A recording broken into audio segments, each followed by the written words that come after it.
암야행 김성한. 길에는 등불 하나 없었다. 오늘도 늦게 학교에서 나온 한빈은 원남동에서 내려 안국동 가는 길을 터벅터벅 걷고 있었다.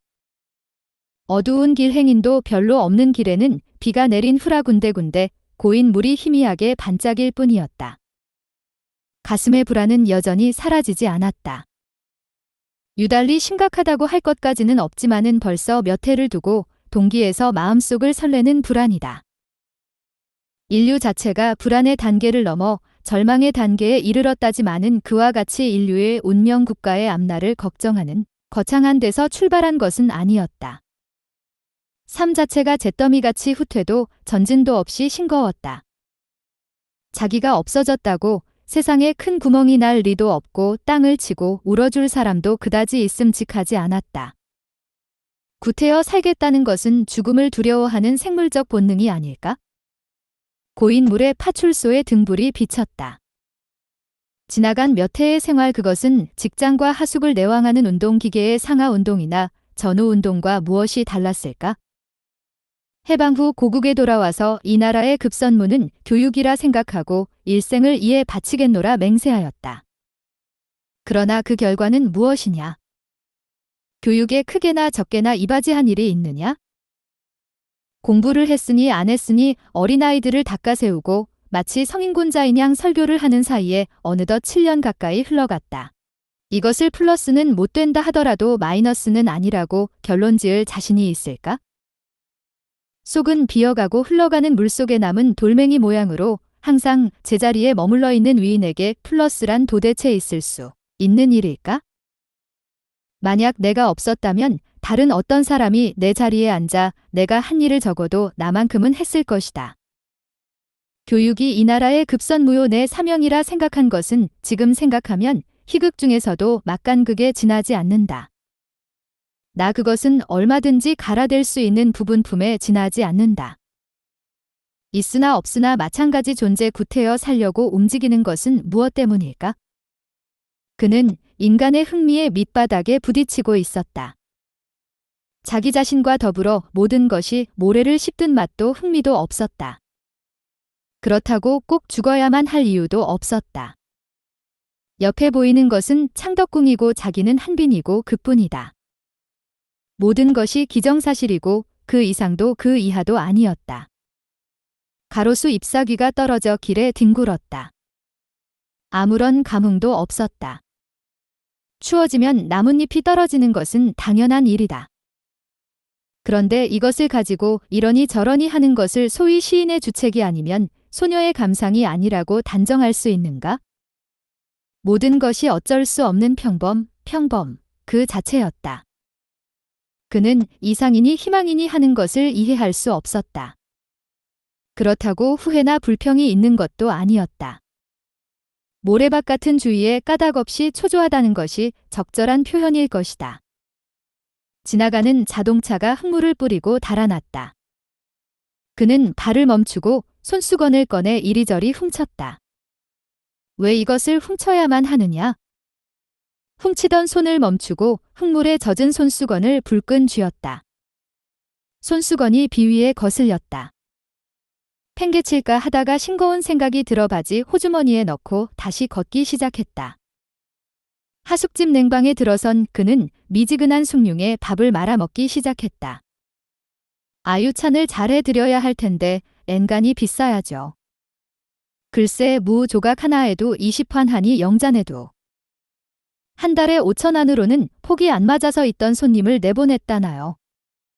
하숙집 부인이 수다를 떨었다. 눈이 말똥말똥해서 쳐다보는 품위 대꾸를 기다리는 모양이었다. 한빈은 밥맛이 떨어졌다. 그는 아무 말 없이 남은 밥을 천천히 씹으면서 이따금 천정을 쳐다보았다. 찬이 이래서야. 여자는 말문을 떼고는 눈치만 보고 있었다. 괜찮아요. 한빈은 무뚝뚝한 대답을 던졌다. 그래도요. 그는 힐끗 돌아보았다. 여자는 생글생글 웃고 있었다. 돈을 더 드리지요. 그의 요즘 신경같이 무미건조한 한마디가 나왔다. 돈 때문에 누가 그러나요? 그저 하도 잡숫는 게 언짢아서 걱정된다 뿐이죠. 돈은 뭐 돈이에요? 그러세요. 그럼 그만두지요. 한비는 상을 물리고 책상에 돌아앉아 담배를 피워 물었다.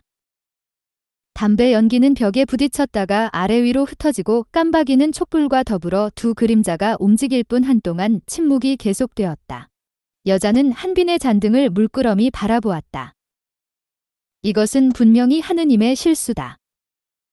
하느님이 사람을 만들어 세상에 보낼 때에는 많건 적건 머디라는 양념은 쳐서 보낸다는데 이 사나이에게는 눈꼽만치도 없다.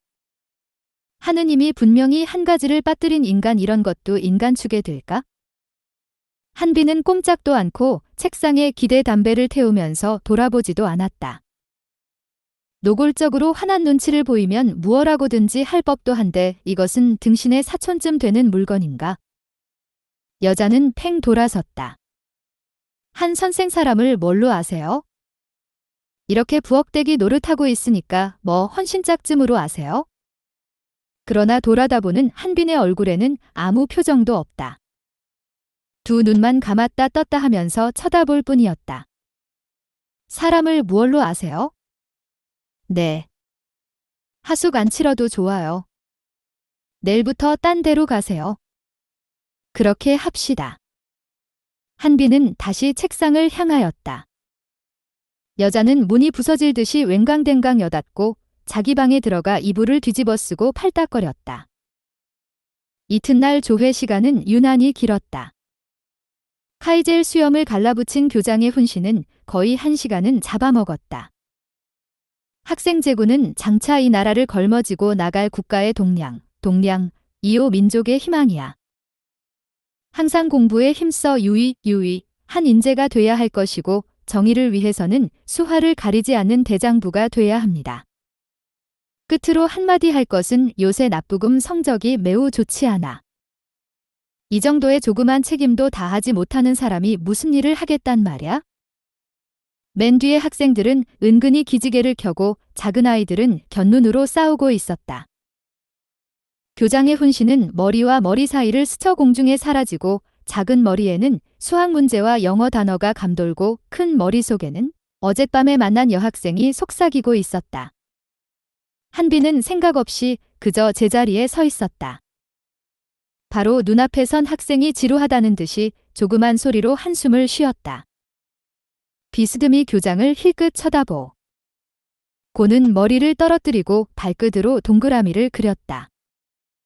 맨 뒤에 큰 학생이 귀찮다는 듯이 머리를 긁었다. 극장과 음식점 출입으로 이름난 말썽꾸러기 학생이다. 바로 뒤에 선 훈육주임의 눈이 노리고 있는 것도 모르고 팔뚝으로 옆의 학생을 툭 쳤다. 교장이 훈시를 마치고 단을 내려서자 재빠른 훈육주임의 주먹은 말썽꾸러기의 뺨을 후려갈겼다. 새거들 찢어 미싱으로 이어 박은 모자가 땅에 떨어지고 기르지 말라는 머리를 기름으로 갈라붙여 햇살에 반짝였다. 훈육주임의 5손가락은 정성 들인 머리칼을 잡아 흔들었다. 아래 위로 채는 주먹에 끌려 상을 찌푸린 얼굴에는 흰눈이 두리번거렸다. 한비는 멍하니 바라보았다. 정성 들인 머리는 흩어지고 미싱 바느질은 흑신에 짓밟히고 있었다. 모든 시선이 이에 집중되어 절대로 옳은 훈육주임에 때리는 자세와 절대로 옳지 못한 학생에 얻어맞는 자세에서 산 교훈을 찾고 있었다. 선생의 날쌘 움직임과 비틀거리는 학생의 동작은 계속되고 있었다.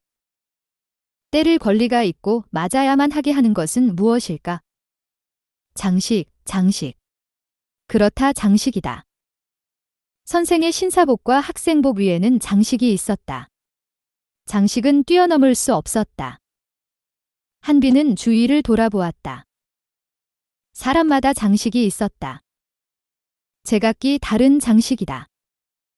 장식은 인간의 가정이었다. 장식은 서로 자기를 주장하고 싸운다. 인간의 역사는 장식의 쟁탈전이다. 그것을 깎아버린다면? 가령 신사복과 학생복을 벗겨버린다면? 두 개의 야성이 있을 뿐이다.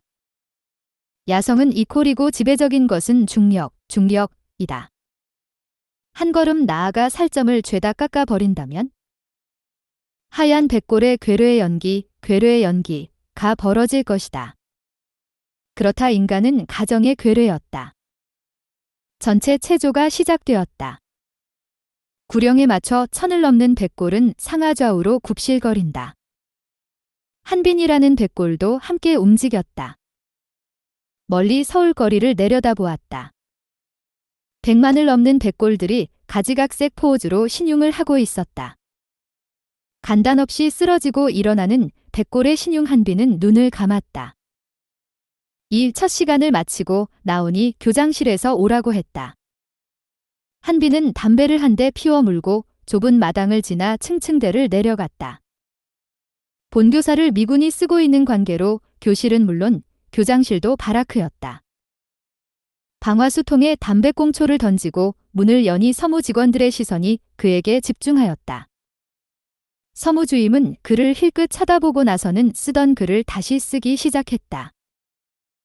회계를 보는 여사무원은 전에 없이 애교를 띤 웃음을 던졌다.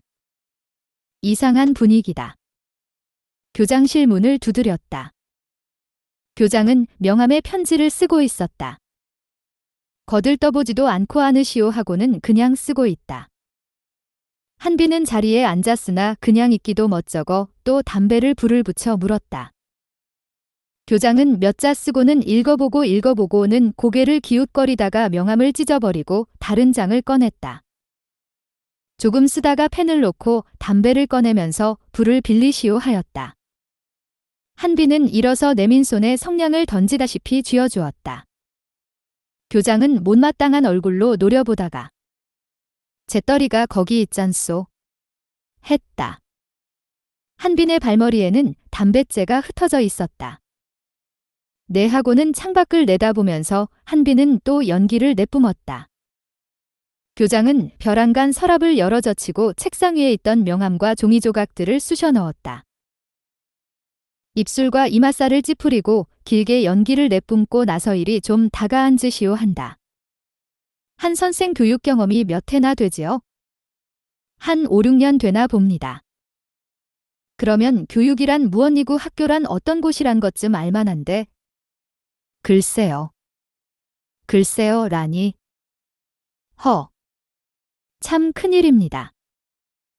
한빈은 대답 대신 꽁초를 바닥에 던지고 발로 뭉개면서 입맛을 다셨다. 큰일입니다, 큰일. 교장은 대답을 재촉하는 듯 다시 되풀이했다. 무엇이 그렇게 큰일입니까? 한빈은 교장을 쳐다보았다. 교육은 장난이 아닙니다. 네. 교육자란 건 보통 사라리맨하고는 다릅니다.